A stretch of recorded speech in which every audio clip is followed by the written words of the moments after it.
Assalamualaikum warahmatullahi wabarakatuh. Wahai sahabatku, semoga sahabatku dalam kondisi sehat walafiat di bawah lindungan dari Allah Subhanahu wa taala.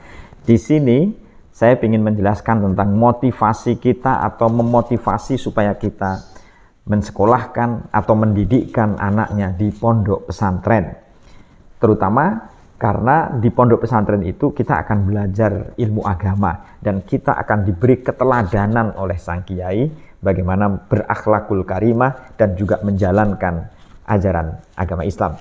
Begini wahai sahabatku, Allah Subhanahu wa taala misalnya berfirman, "Qul hal yastawil ladzina ya'lamuna wal ladzina la ya'lamun."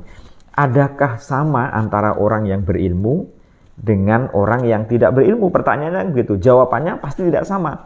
Orang yang berilmu dengan orang yang tidak berilmu pasti tidak sama. Misalnya begini, orang yang memiliki ilmu pengetahuan, kalau dia beribadah, tentu ibadahnya akan berlebih berkualitas. Dalam bahasa yang mudah, pahalanya tentu berbeda.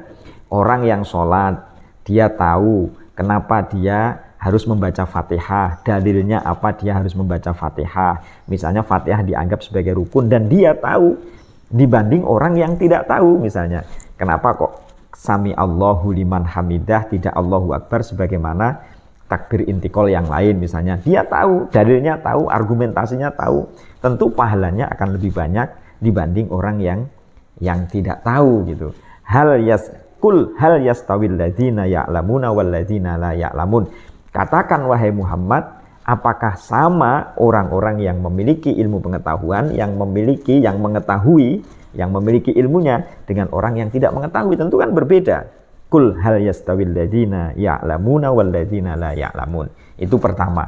Jadi kalau kita memondokkan anaknya, kita menyekolahkan anaknya ke pesantren, tentu kita berharap anak kita itu nanti bisa memiliki perbedaan kualitas dalam beribadah. Itu yang pertama. Yang kedua adalah Allah juga berfirman, yarfa'illahu alladzina amanu minkum walladzina utul ilma darajat.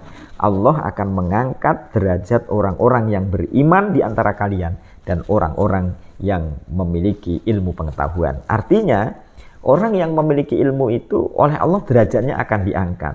Baik derajat di hadapan Allah maupun derajat di hadapan manusia yang lain. Kalau di hadapan Allah, tentu Allah akan memberikan tempat yang terhormat, masuk surga dan lain sebagainya. Tetapi di hadapan manusia yang lain, di hadapan masyarakat umum, dia akan memiliki posisi yang baik di masyarakat. Dia akan dihormati oleh orang, dari sisi ekonominya bagus, anak keturunannya akan dihormati, itu diangkat derajatnya.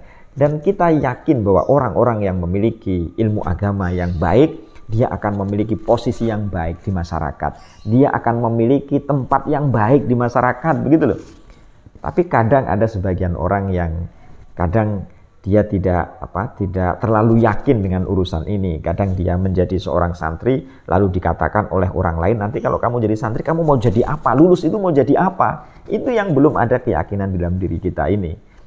Jadi yarfa'illahu alladzina amanu minkum walladzina utul ilma darajat. Dia beriman lalu memiliki ilmu pengetahuan, itu akan diberi posisi yang baik, diangkat derajatnya oleh Allah Subhanahu wa taala.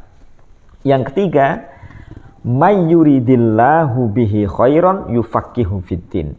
Barang siapa yang Allah menghendaki kebaikan untuknya, maka ia akan diberikan pemahaman ilmu agama. Yufaqihu fiddin.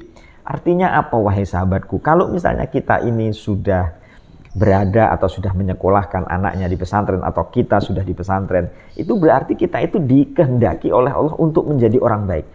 Jadi kalau misalnya ini sebagai refleksi, kalau misalnya ada orang tua, ada anak yang anaknya itu pingin mondok lalu orang tuanya tidak mau, tidak boleh, atau orang tuanya yang mau tapi anaknya yang tidak mau, itu harus melakukan refleksi tuh.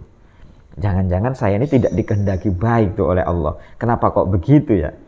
Kenapa kok saya kok begini, kok tidak tertarik di pesantren ya?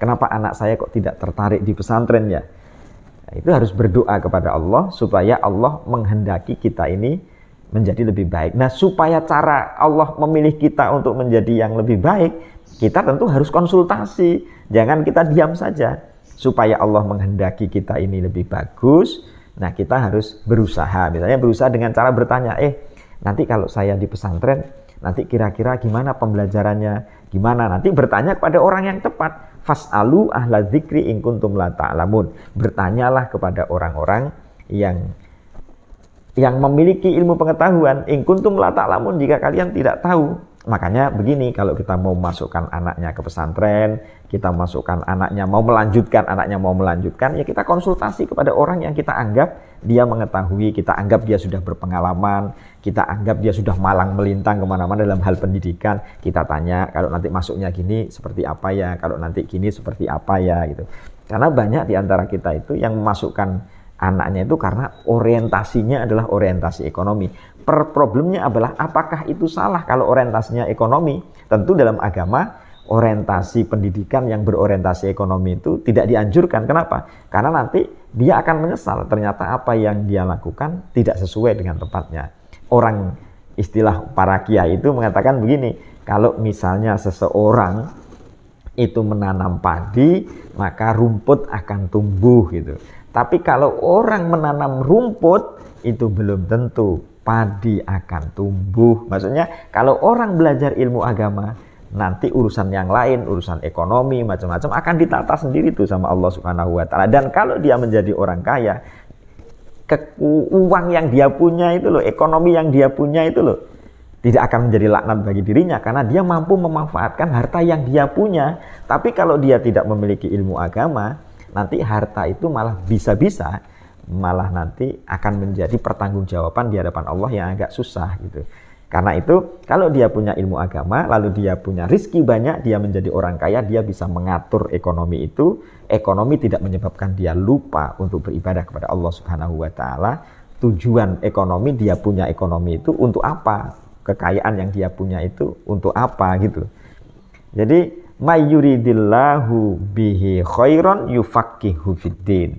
Kemudian yang nomor 3 adalah innama yakhshallaha min ibadihil ulama'u. Hanya saja bahwa yang dia takut kepada Allah dari hamba-hambanya Allah itu adalah orang-orang yang alim, orang-orang yang memiliki pengetahuan. Jadi orang-orang yang memiliki pengetahuan dan lalu dia meresapi dalam dirinya, dialah yang disebut dengan ulama. Orang yang memiliki pengetahuan kemudian dia takut kepada Allah, dialah yang disebut dengan ulama. Al-ulama'u warasatul anbiya.